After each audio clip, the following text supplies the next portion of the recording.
Meanwhile, President Trump says he's looking to rebrand his One Big Beautiful Bill, saying the name doesn't explain to voters what's in the legislation.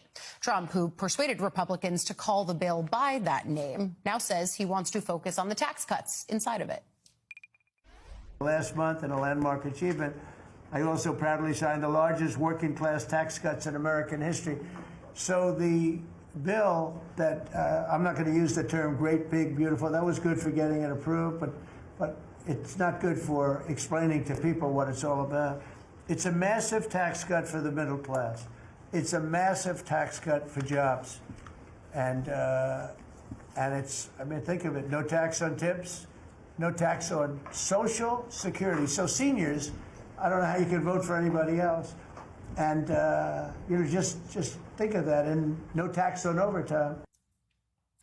Those comments from the president come as the legislation remains unpopular in polling, and both parties agree it's going to be a major issue in the 2026 midterms.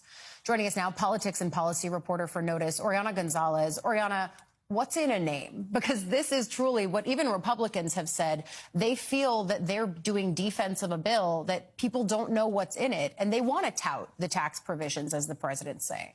But the bill, as you mentioned, is already incredibly unpopular. So to be honest, it's no surprise that he's saying he wants to rebrand it. I also want to make it very clear, one of the things that Democrats were able to strike down when they were considering the reconciliation bill was the name. So officially, that's not the actual name, but that is how it's known. And as much as maybe he wants to change how popular BBB, Big Beautiful Bill, OBBB is, I don't think voters at this point are going to suddenly change their thoughts about it just because it's going to be called something different by the president. Yeah, especially because, and we've talked about this on this show and on others, that the tax provisions in it just extend what Americans were already getting. And on top of that, kicks millions of Americans off of Medicaid, which, of course, is the piece that Democrats are seizing on here.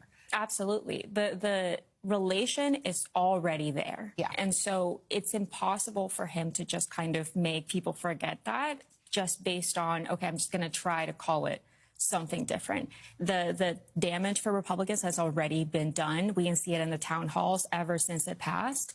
So as much as he wants to, I guess, rebrand it, I'm not exactly sure how successful that's going to be. And when you talk with Republicans, because even though Congress is on recess, all of them thankfully still have their phones, are they hearing that from their constituents, even in the instances where they're abiding by what the head of the House Republican campaign arm said, which is maybe don't do town halls? Some are still doing them, but even if they're not, they're still hearing from their constituents. Oh, 100%.